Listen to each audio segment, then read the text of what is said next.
Uma coisa que eu sempre tive dificuldade, especialmente C, C++, é achar conteúdo e guias de referências sobre né, a linguagem. Porque, enfim, o que eu aprendi foi na faculdade com, né, slides do professor. Sim, os slides têm a referência bibliográfica, mas todo mundo sabe, né, que a gente aprende pelos slides. E, enfim, quando a gente pede recomendação em geral, né, quero aprender C, quero aprender C++, né, a primeira coisa é um tomo de um livro, né, que te mandam. E esse tomo, ele tem várias páginas. E são muito mais páginas do que quando você perguntar, eu quero aprender Python, e o cara te manda um cursinho, ou um guia, ou, enfim, Learn by Example, alguma coisa que é mais simples, né? E não tão pesado. Então, acho que isso muitas vezes acaba desanimando o pessoal para aprender baixo nível. E por que eu estou dando essa introdução aqui? Porque o Digimaluco, ele está escrevendo, não sei se ainda tá, mas ele fez esse guia aqui sobre a linguagem C. E, galera, tipo, muito bom, sabe? Muito bom. Digimon muito bom, cara. Muito foda. Eu quero divulgar e pegar algumas partes aqui. Eu quero pegar a parte de string que ele fez, de como cada linguagem representa string, e mostrar para vocês esse guia aí para quem está interessado em aprender C de uma maneira que não seja um livro, um tomo, uma maneira mais parecida com como, sei lá, o pessoal aprende Rust, o Zig e outras linguagens hoje em dia, né? Usando um guia na internet. E, inclusive, isso da string eles mandou lá no Store, né? Aqui, ó, não, mano, olha meu guia lá. Eu fiz um negócio mostrando como as strings do CPython, mano do céu. E a gente vai dar uma olhada, não só como Python faz para representar as strings, mas como outras linguagens também fazem. Se eu não me engano, ele também fez de JavaScript, como o JavaScript faz, né? Ou não. Ou aqui, ó, vou ler uma hora. Falta eu botar de JavaScript mesmo. Então vamos ver quais tem e quais não tem. Então, indo aqui para o capítulo de strings, né? O que é uma string em C? Antes da gente ver a representação, né? O que é uma string em C e como que as outras linguagens que usam C, né, fazem para representar? Uma string em C é um vetor de char. É isso daqui, né? Um vetor de char. Mas se ele é só um vetor, se ele é um ponteiro, né, para char. E como que eu sei que a string acaba? Eu tenho Eu tenho informação do tamanho do meu vetor? Não. A gente geralmente usa aqui, ó, o caractere nulo, /0, para representar uma string. Então, assim, eu começo a contar e daí quando chega no /0 eu falo, acabou. E se não tiver /0? Aí vai dar um buffer, aí você vai ter um erro de acesso à memória em algum momento, porque a string nunca vai acabar. É um bug bem comum, inclusive. E leiam aqui a introdução, tá? Eu vou começar a ler aqui a partir do encoding, principalmente, que eu também quero aprender sobre isso, né? O que é o tal do encode, né? Antes de falar sobre os tipos de strings literais, precisamos falar sobre encode, né? O encode no contexto de strings, que seria codificação em português, é o padrão no qual decidimos quais códigos numéricos utilizamos para indicar cada caractere. No geral, todo encode moderno segue o padrão ASCII-2. Ela mapeia os números de 0 a 127 para representar os caracteres, para representar os dados caracteres do ASCII-2. Sei lá como fala isso, ASCII, sei lá. Galera, um recorde aqui de edição. Eu fiquei falando ASCII-2, mas não é ASCII-2, é ASCII. Eu não sei de onde eu tirei o 2. Na minha cabeça, aquele 2 lá vem, tipo assim, pra mim era ASC e 2 de número romano. Mas não é, tá? Não é. É ASCII só. Peço perdão. E o pior é que eu tenho eu faço isso errado desde pelo menos, sei lá, uns 7 anos, 8 anos, sei lá. Na minha cabeça era um 2 aquilo. Impressionante, impressionante a imbecilidade. Porém, os encodes modernos geralmente desejamos representar mais do que apenas 128 caracteres diferentes. Sim, né? Foi aí que surgiram diferentes codificações que buscavam colocar diferentes caracteres codificados de formas diferentes. É importante também entender o termo code unit, que simboliza um dos números utilizados para representar um caractere. Em alguns casos, mais de um número é utilizado para representar um único caractere. Portanto, é importante entender a distinção entre code units e caracteres. Eu já vamos aprender melhor o que é code unit também. Simboliza um dos números utilizados para representar o caractere. Ok. Houve uma época onde existiam vários encodes diferentes que codificavam vários caracteres diferentes, como Latin 1, Shift, JS, entre outros. O problema dessas codificações é que elas não conversam entre si. Aí é foda. Não podemos codificar um caractere japonês no Latin 1 e não temos acesso à acentuação em Shift JS. JS, né? Para isso foi criado um padrão conhecido como Unicode que busca uma representação universal para todo e qualquer caractere. Aí, ó, a aulinha de história com o Digimaluco também. Não fazia a mínima ideia disso. O padrão Unicode gerou 3 tipos de codificações: o TF8, o TF16 e o TF32, que usam respectivamente 1 byte, 2 bytes e 4 bytes por código, Code Unit.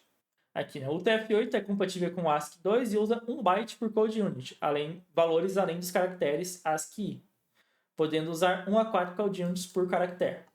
Então, além do caractere, eu vou ter um Code Unit também. Ok. O TF16 utiliza 2 bytes por Code Unit, sendo necessário 2 Code Units para representar alguns caracteres. O TF32 utiliza sempre 4 bytes, mas representa qualquer caractere em um Code Unit.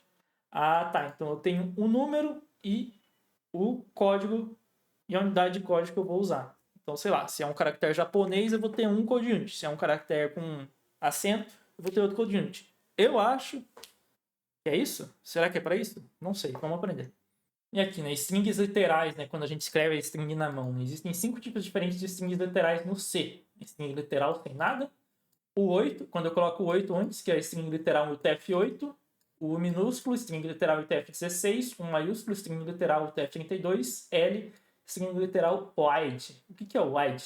Uma string literal longa com o code definido pelo compilador. No geral, é o TF32, em sistemas baseados em Unix, e o TF16 no Windows. Tem o tipo WCharTN. Já é aquele negócio que você tem que se preocupar onde está rodando para saber o tamanho. Aqui algumas alternativas para inicialização de string, né, que ele coloca, algumas questões de sintaxe, né, como eu posso fazer em C, e falar um pouco sobre segurança das funções de string. Isso daqui eu lembro na primeira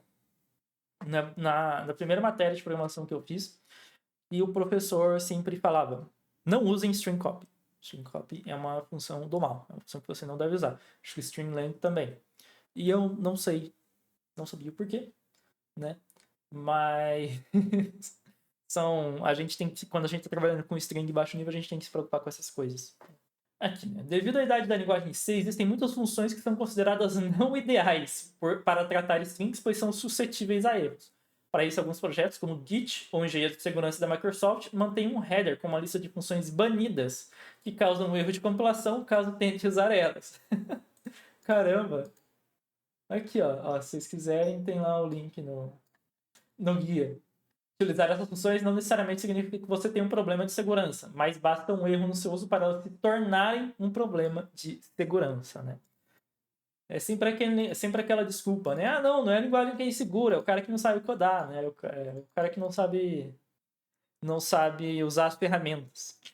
Sei lá, às vezes é coincidência, né? Que algumas funções específicas gerem tantos problemas de segurança, às vezes é só coincidência, não... E de fato todos os programadores que usam as funções não sejam capazes. Mas eu sou mais dessa abordagem aqui de... Beleza, tá dando muito pau. Tchau, obrigado. E tem uma discussão aqui, inclusive, desse anexo K. Vale lembrar que no C11 a Microsoft empurrou a criação de versões seguras de muitas funções do chamado anexo K. O anexo K, nome do parte do documento do padrão do C11, especificando sobre essas novas funções. Essas funções têm o sufixo _s e nomes muito parecidos com as funções padrões do C. Então é basicamente pegar aquelas funções que eram inseguras, torná-las seguras e deixar um _s. Porém, a implementação das funções adicionadas no anexo K são opcionais, estarão apenas presentes se a macro, essa daqui, existir e o usuário definir isso daqui para antes de incluir string.h ou a biblioteca. No geral, o anexo K é considerado um fiasco, pois foi baseado em implementações da Microsoft que foram posteriormente modificadas, de forma que nem mesmo a própria Microsoft siga o padrão e muitos compiladores simplesmente se recusam a implementar as funções descritas, pois elas são opcionais. Aê, Microsoft! Aê, Microsoft! Alguns materiais em inglês com explicações mais a fundo sobre o anexo K, links aqui, né? No geral, muitos criticam muitas funções do anexo K, pois já existem outras soluções feitas por usuários de bibliotecas que são mais efetivas, simples e seguras. É muito difícil fazer testes automatizados de código utilizando as funções _s, as funções do anexo K. Não é fácil integrar funções novas com código que usa as funções antigas. As funções inerentemente diminuem a performance ao realizar checagens extensas e possivelmente redundantes. Complicado, complicado. Agora eu vou pular umas sessões aqui, partir para a representação, mas já deu para entender a ideia do guia, galera. Quem quer aprender C, quem quer aprender baixo nível, aí recomendo demais o guia do Digimaloco. Tem muita coisa lá, tá? Muita coisa. Aqui de string vai ter aqui, ó, manipulação de string, iteração com string, como que eu faço, diferentes de representação. E aqui, na verdade aqui, né, que a gente queria fazer, diferentes representações de string. Como que outras linguagens fazem, porque no fim do dia é isso daqui, tá? As outras linguagens, elas ou vão utilizar o C, ou vão ter que fazer mecanismos semelhantes que o C faz, né, para deixar os caracteres em memória. E vamos ver como que essas linguagens resolvem isso. Então, neste campo, vamos falar sobre algo um pouco avançado, as diferentes implementações para representar strings em várias linguagens, incluindo C e até mesmo bibliotecas renomadas que buscam algo mais eficiente, destacando os pontos positivos e negativos de cada formato. Alguns termos que precisam de explicação serão reutilizados ao longo das explicações. Aqui, ó. Localidade de cache indica que os dados estão próximos da memória, melhorando o desempenho, né? Logo, o acesso à string está efetivamente acessando apenas um local da memória para conseguir o tamanho e os dados da string, o que pode ajudar na performance. Evitar realocações. Geralmente, quando a string tem um campo de tamanho realmente reservado para a string, permitindo concatenações sem realocar na memória reservada. Dificuldade de gerar substrings. A facilidade de pegar um pedaço de uma string e usar ela como uma nova string útil em diversas situações, né? Então, começando aqui por C, né? Dá até um zoom. E pela representação padrão, que é o que a gente está vendo até agora, né? Que é basicamente a string um ponteiro que termina com /0. É isso, tchau, obrigado. Qual que é a vantagem? Localidade de cache, fica tudo contínuo ali, né? Leve nos casos onde saber o tamanho antecipadamente não é necessário, né? Utilizado em chamada de sistemas. Chamada de sistema a gente usa isso daqui, né? E é o formato que usa menos memória para a representação de strings, né? Eu preciso de, sei lá, 1 byte a mais, que é o /0, né? Além dos outros bytes da string. Desvantagens. Usa stringlen para obter o tamanho, então a operação eu preciso percorrer toda a memória, né? A barra N. Difícil de obter substrings. Pode ser necessário realocar para concatenar. Então, se eu quiser adicionar uma string ou um caractere, qualquer coisa, eu vou ter que... é bem possível que eu tenha que fazer uma realocação de memória. Agora, existem outras representações em C também aqui, né? Vamos ver a tal da glib. A biblioteca glib utiliza strings no formato composto por string, ponteiro para uma string terminada por 0, como os padrões do C, né? Len, tamanho atualmente ocupado pela string. Allocated len, tamanho em bytes da memória reservada para string, que pode ser maior do que len, indicando que é possível concatenar a string sem realizar uma realocação. Bem interessante. Vantagens: evitar realocações, fácil de embarcar strings já existentes em cena, obtenção rápida do tamanho, né? Então o problema do tamanho da realocação eu matei. Agora as desvantagens: complexidade adicional para o acesso no código fonte, indireção adicional, ponteiro para gstring para só depois acessar o string. Enfim. Uso adicional de memória, né? Eu vou aumentar os ponteiros aqui que eu estou usando. Dilema ao gerar substring, pois ela pode não ser terminada por 0 ou necessitará de cópia. Então ainda continua o problema de substrings. Agora a biblioteca SDS, né? Que é, segundo o Digimaloco, é extremamente interessante. Ela tem uma forma única de representar strings feita pelo autor do Redis. O cara fez o Redis e SDS, então. Então o cara é bom. Lembrando que LSB é uma sigla para Least Significant Bit, significa bits menos significativo. MSB é uma sigla para Most Significant Bit, que significa bits mais significativos. Ok. Enfim. Para quem está vendo a tela aí, ou quem não está vendo a tela, eu recomendo que pare e veja a tela. Quem está vendo, acho que deu para entender que é uma representação um pouquinho diferente, né? Um pouquinho diferente. Então aqui, ele tem uma representação para strings com até 31 bytes. Ele vai ter umas flags aqui que o LSB vai significar tal coisa e o MSB vai significar outra. Strings com até 255 bytes. Strings até com 65 mil bytes. Strings muito grandes, strings maiores ainda. E aí ele vai ter as mesmas informações que a glib tem, só que no tamanho que precisa, né? Vamos colocar dessa maneira. Vai ter o tamanho, vai ter o quanto está alocado, vai ter algumas flags, né? E vai ter o ponteiro, vai ter o ponteiro terminado em 0 também, né? E assim, um para cada tipo, né? Dependendo do tamanho da string é o que eu vou usar. Ou eu posso usar tudo, o meu tipo maior, e daí tchau, obrigado. Vendo aqui, as strings são repassadas passando um ponteiro de buff e os headers são acessados ao acessar buff-1 e verificar as flags e depois acessar os campos anteriores. Isso permite que a string inteira seja repassada usando apenas um ponteiro. Não entendi, mas eu vou acreditar. Vantagens: localidade de cache, optação rápida do tamanho, evita realocações, compatibilidade com strings em C, facilidade de uso. Pode ser usado da mesma forma que uma string normal de C. Desvantagens: não pode embarcar strings existentes, é necessário alocar uma nova. Né? Impossível obter substring, é necessário fazer cópias. Sim. Então aqui são as representações de C. Né? Então dá para ver que mesmo usando C, tem como fazer coisas mais avançadas, né? Vamos colocar dessa maneira. Mas eu, para como outras linguagens usa, e começar por Python, né? Mais especificamente CPython, que é uma implementação de Python, né? Então, em CPython a gente tem o PyObject, tudo é um PyObject, né? Vai ter o reference counter e o tipo do objeto. A gente tem aqui, daí, ó, o PyAsc2Object, que é o tipo de objeto para ASCII, né? Para uma string que é ASCII, pelo nome, né? Chuto eu. Vai ter o PyCompact Unicode Object e vai ter o PyUnicode Object. E o que vai ter cada um, né? Aqui, ó, o PyAsc2, além do cabeçalho com informações do tipo, né? Que precisa, ele vai ter o tamanho da string, vai ter um hash e vai ter aqui, ó, isso daqui é uma struct com bit field. O que é bit field, né? Para quem não sabe, esse daqui é uma variável, aqui, ó, unsigned int 2.2, quer dizer que isso daqui vai usar 2 bits. Aí esse daqui vai usar 3 bits, 1 mais 1 mais 1, no final dá 8 bits. Então eu tenho uma struct, um byte aqui, né? Isso daqui vai ocupar um byte, só que eu consigo acessar os bits, né? Desse byte por meio desses campos, né? Então eu vou ter algumas variáveis aqui. Internit, kind, compact, ASCII2, statically allocated. Além disso, tem o PyCompact Unicode Object, que vai usar o PyAsc2Object como base. E além disso, vai ter o tamanho de ponteiro da string. E o PyUnicode Object, que vai usar o Compact Unicode como base.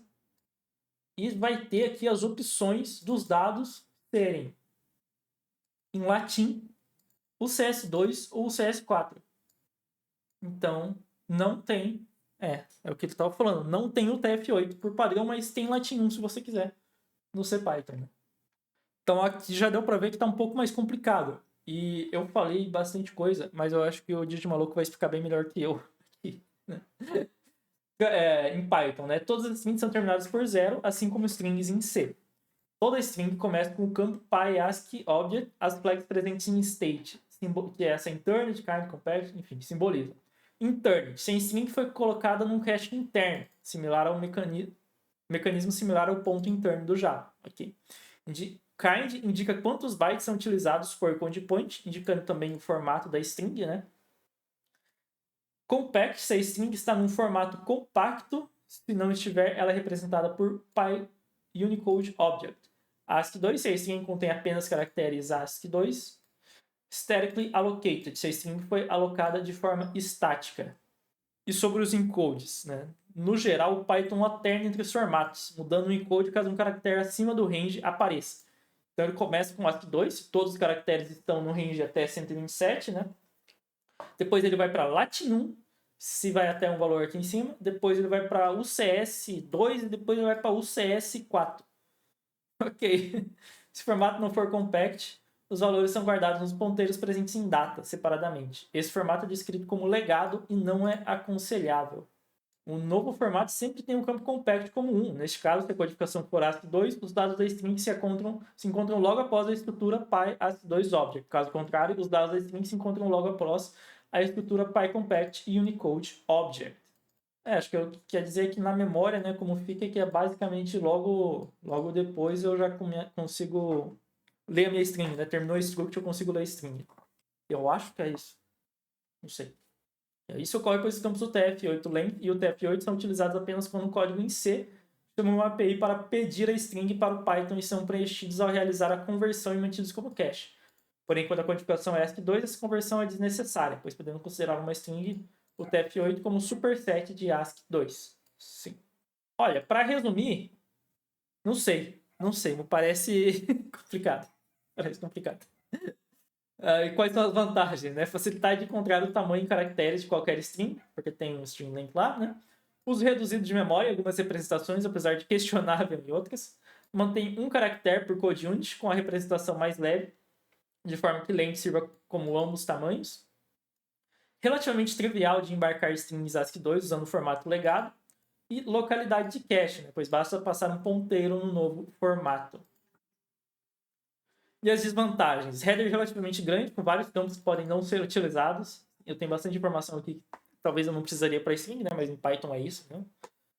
Uso de memória considerável a representar certos caracteres que poderiam estar em UTF-8. Extremamente confuso usar strings UTF-8 diretamente e manter um cache do tamanho caracteres poderia ser mais eficiente. Eu acho que lendo aqui deu para ver que é confuso mesmo, né? É confuso. Na maioria dos casos é necessário colocar uma string nova, pois é muito difícil ou impossível embarcar a maioria das strings. Isso daqui dá bastante problema de desempenho, tá? Quem já teve problema com desempenho de string em Python, muito provável que a escolha da representação de strings não tenha ajudado. Extremamente ineficiente comparado com outros formatos que codificam o header na string. Necessidade de ter vários códigos diferentes para ler os diferentes formatos, ou converter para um formato comum. Então, assim, para resumir, não é bom, é ruim, tá? Mas é o que tá tendo. Pelo menos essa mensagem aí que o Digimaloco me passou com isso daqui, né? E por fim, para os amantes, e por último, para os amantes de Rust, vamos ver como o Rust faz aqui as strings, né? Aqui, ó. O tipo string Rust é representado por 3 campos: pointer, ponteiro para a string UTF-8, não terminado por 0, len, tamanho atual da string em bytes. Em Rust não é terminado por 0, interessante. Capacity, tamanho alocado para a string em bytes. Então, uma struct com 3 campos. E é isso, né? Vantagens. Facilidade de embarcar strings já existentes, mesmo strings em C, evita realocações, facilidade ao gerar substrings, né? Então eu só pego um ponteiro, digo a nova capacidade, digo o novo tamanho dele, nova capacidade, tá feito, né? Permite embarcar arquivos de texto mapeados em memória. Pô, que massa. Desvantagens. Por não ser terminada por 0, não pode ser utilizado em funções que esperam uma string terminada por 0, como funções de sistema, né? Então a gente tem que colocar um 0 lá no final, né? Então um append. Em direção adicional, e uso adicional de memória, 8 bytes em 32 bits, 16 bytes em 64 bits para 2 size T's. Bem direto. E simplicidade é tudo na vida, né? Simplicidade é tudo na vida, por isso que Rust é uma linguagem tão boa também. Mas aí, ó, espero que tenham aprendido sobre C, espero que tenham aprendido sobre strings, especialmente, visto que Python, né tem dessas, Python tem dessas. E não esqueçam de conferir lá o guia do Digimaloco. Mandem um salve pra ele aí também, Digimaloco, que está vendo. Cara, você é foda. E é isso. Deixa um like, compartilhe. Valeu, tchau, obrigado.